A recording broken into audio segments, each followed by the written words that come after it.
এই যে চলে এসেছি আমাদের হোটেলের সামনে, রাজ প্যালেস। চলো দেখি রুম দেয় নাকি আগে। হোটেল চেক ইনের টাইম হচ্ছে 10:30। এখন কটা বাজে ঘড়িতে? এখন বাজে হচ্ছে 5:30। Hi everyone, welcome to my new blog. So আগের পার্টেই তোমরা দেখেছো আমরা চলে এসেছি দীঘাতে। ভোর 5:30 বাজে এখন, আর আমাদের হোটেল চেকিংয়ের টাইম হচ্ছে 10:30। এখানে চদ্দি ভাই আমাদের সমস্ত ডিটেলস ওদের খাতায় লিখে দিচ্ছে, সবার নাম, বয়স আর তার সাথে আধার কার্ডের নাম্বার। তো হোটেলের এই সমস্ত কাজকর্মগুলো আগে করে নিক, তারপর দেখা যাক কি হয়। ওরা বলছে আপাতত আমাদের একটা রুম দেওয়া হবে, সবাই মিলে ওখানেই ফ্রেশন আপ হতে পারবো। দেন আমাদের টাইম যখন হবে তখন আমাদেরকে বাকি সব রুমগুলো দিয়ে দেওয়া হবে। তবে এখন যে রুমটা দেওয়া হবে সেটা আমাদের রুম নয়, আমাদের 4টে রুমের মধ্যে কোনোটাই নয়। এখন এমনি একটি রুম ফাঁকা, সেটিই দেওয়া হবে আমাদেরকে থাকার জন্য।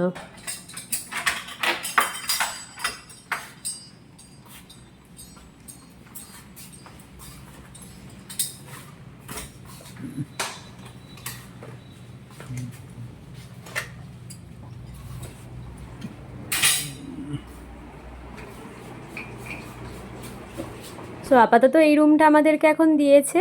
এর মধ্যে আমরা এখানে সবার ব্যাগ রাখবো আর সবাই মিলে একটু ফ্রেশন আপ হব। সারা রাত বাস জার্নি করে আসা, তাই সকলেই কম বেশি টায়ার্ড হয়ে পড়েছি। এই রুমের ব্যালকনি থেকেও সমুদ্রটা দেখা যাচ্ছে। একদম সি বিচের সামনে হোটেল হওয়ায় এই একটা সুবিধা হয়। তো আমরা চলে এসেছি, এখন ফ্রেশন আপ হয়ে চলে যাচ্ছি ব্রেকফাস্ট করতে। এখন বাজে সকাল 7টা। ব্রেকফাস্ট করব, করে একটু বিচে বসবো। আমাদের হোটেলে একটাই রুম দিয়েছে, যেটাতে এখন সবাই মিলে রয়েছি। 9টার সময় দেবে বলেছে, তাই তো? 10:30। 10:30টায় দেবে, বাপরে। আশা করছি 9:30টার মধ্যে পেয়ে যাবো। হ্যাঁ,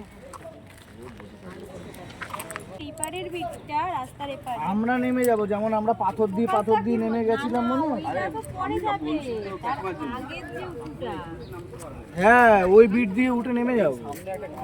মা পারবে না, ওটাই তো বলছি, আমরা পারলেও মা পারবে না। একে দেখো, ফুট্টু সোনা টিকি টিকি টিকি। এখানে এসে খুব খুশি, সবচেয়ে বেশি খুশি ফুটবলি। কি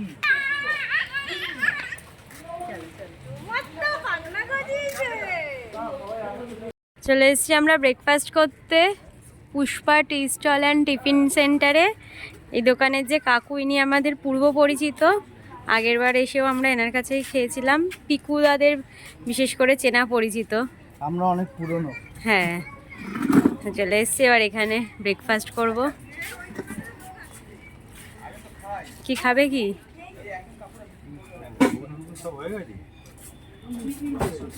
ঘুগনি হয়ে গেছে কাকু?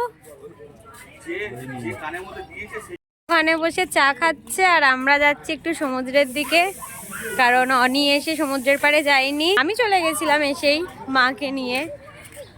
আর এখন যাচ্ছি বদ্দি ভাই, আমি, উটকুলি আর অনি। 3বার যাওয়া হয়ে গেল। উটকুলি অনেকবার যাচ্ছে, ও আসছে টুকটুক করে সমুদ্রের পাড়ে যাচ্ছে। কেউ গেলে যদি ওকে একবার জিজ্ঞেস করেছে যাবি সমুদ্রের পাড়ে, ব্যাস ওর আর না নেই। হ্যাঁ হ্যাঁ, এখনো যাচ্ছে সাথে। সুন্দর করেছে, বসার সিটগুলো সুন্দর করেছে। আগের বার যখন এসেছিলাম দেখিনি এগুলোই।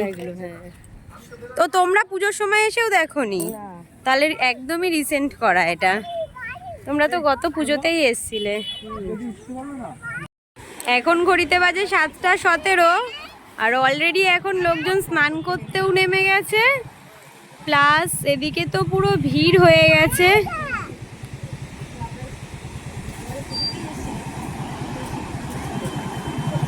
অনেক লোক স্নান করতেও নেমে গেছে, কারণ এখন ঢেউটা খুব সুন্দর আসে। আর ভোরবেলায় যখন মাকে নিয়ে এসেছিলাম আরও দূরে ছিল জলটা, এখন চলে এসছে একদম সামনে।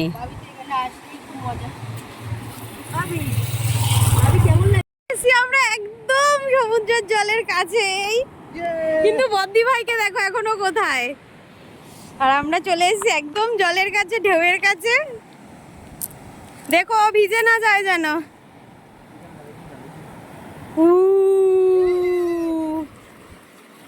সুকুন, হা হা হা, বাহ, এটার জন্যই তো আসা।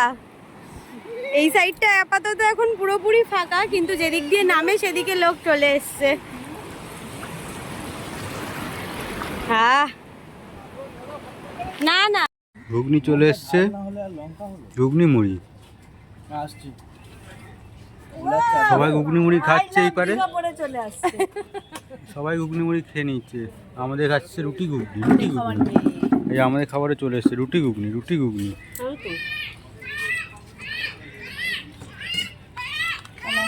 পুরো লঙ্কা ছাড়া।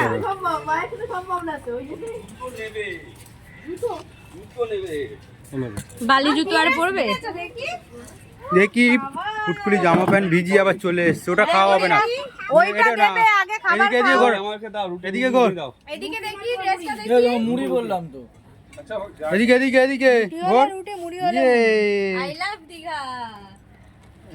সব খাওয়া দাওয়া হচ্ছে। গান্ধীজি সব ঠিক? কিনে নিয়ে পুড়িয়ে একবার চলে এসছে। আমাদের রুটি ঘুগনি খাই আমরা ততক্ষণ। ধরো ও ছিল না বলে বানাইনি।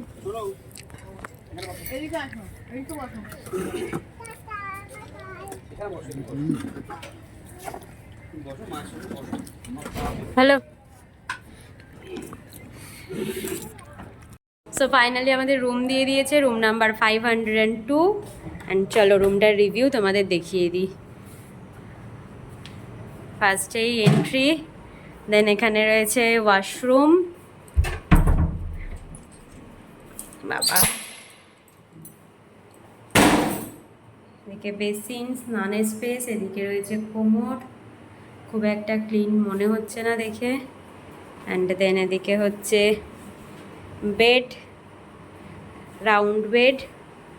এখানে রয়েছে কাবার্ড, কাবার্ডে আমি অলরেডি ব্যাগ ঢুকিয়ে দিয়েছি আমাদের।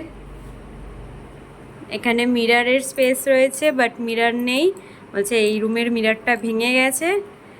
আর এখন যদি চেঞ্জ করতে হয় রুমটাকেই চেঞ্জ করতে হবে। এখানে একটা টি টেবিল, এখানে ওদের টেলিফোন, এখানে এসি, এখানে টিভি, দ্যাটস অল। দুটো চেয়ার। চলো এবার ব্যালকনিটা দেখিয়ে দিই। বাবা, ব্যালকনি খুলতে আমাদের জীবন কয়লা। ব্যালকনি থেকে আমাদের ভিউটা জাস্ট ওয়াও, জাস্ট ওয়াও। এই একটা জিনিসই আমার যেটাই হোটেলে ভালো লাগলো, সেটা হচ্ছে ব্যালকনির আমাদের রুমের ভিউটা। আদারওয়াইজ আমার রুম অত কিছুও ভালো লাগেনি, average type of hotel Raj palace. একদমই বিচের সামনে দেখতে পাচ্ছ এই যে রোডটা, তারপরে এই দোকানগুলো, আর তারপরেই রয়েছে সমুদ্র। বাট তোমার কেমন লেগেছে রুমগুলো বলো? অনিরও একদমই ভালো লাগেনি। বাকি যে আরও 3টে রুম আমাদের নেওয়া হয়েছে, ব্যালকনির দরজাতেই এত আওয়াজ। বাকি যে আরও 3টে রুম নেওয়া হয়েছে সেই রুমগুলো একদমই ভালো নয়, অ্যাভারেজ কোয়ালিটি। প্রাইস অনুযায়ী আমি বলবো এখানের যে রুমের কোয়ালিটি একদমই ভালো নয়, একদমই ভালো নয়। তো এবার একটু ফ্রেশন আপ হই অ্যান্ড যাবো এবার আমরা উদয়পুরে। আর তারপর ওখান থেকে এসে আর কোথায় যাই চলো তোমাদেরকে পুরোটাই দেখাবো। আর সব কিছু দেখার জন্য কিন্তু অবশ্যই তোমাদেরকে ব্লগটা পুরোটা দেখতে হবে, একদম স্কিপ করা যাবে না। চলো একটু ফ্রেশন আপ হয়েই চলে যাই। বলতো যেটা দুটো হাত ধরবে। এখন যাচ্ছি উদয়পুরে, চলো লেটস গো। দুজন কেউ চোখে দেখতে পাচ্ছে না। কাঁকড়া খেতে। আমার চশমা এখানে, আর এতে চশমাই জানি না। আমি হচ্ছে এদের দুজনের আসল কখনোই চোখ আর এটা হচ্ছে আমাদের নকল চোখ। এখন আমি এদেরকে পথ দেখিয়ে নিয়ে এখন ওয়েট করছে আর আমাদের গালাগালি দিচ্ছে। খুব জোরসে বলছে তোরা কি আসতে পারিস না, কত টাইম লাগে। একদিন এসে এই হোটেলে থাকবো দেখি। হ্যালো গাইস, এই বাইক আসছে। আরে দাঁড়াও, দুজন অন্ধ মানুষকে তো নিয়ে আসছি নাকি, সময় তো চোখে দেখতে চলো পাচ্ছি না। উদয়পুরে যাই, গিয়ে আবার কথা হচ্ছে।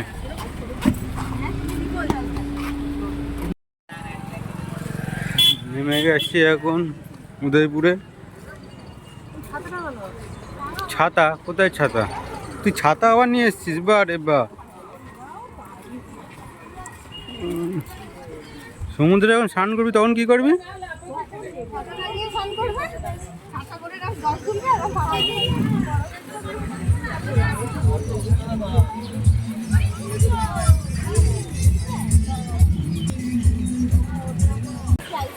বিশাল রোদ পড়েছে। আমরা যখন কলকাতায় ছিলাম তখন তো বৃষ্টি হলো, আজকে কোনো বৃষ্টি নেই, কিছু নেই।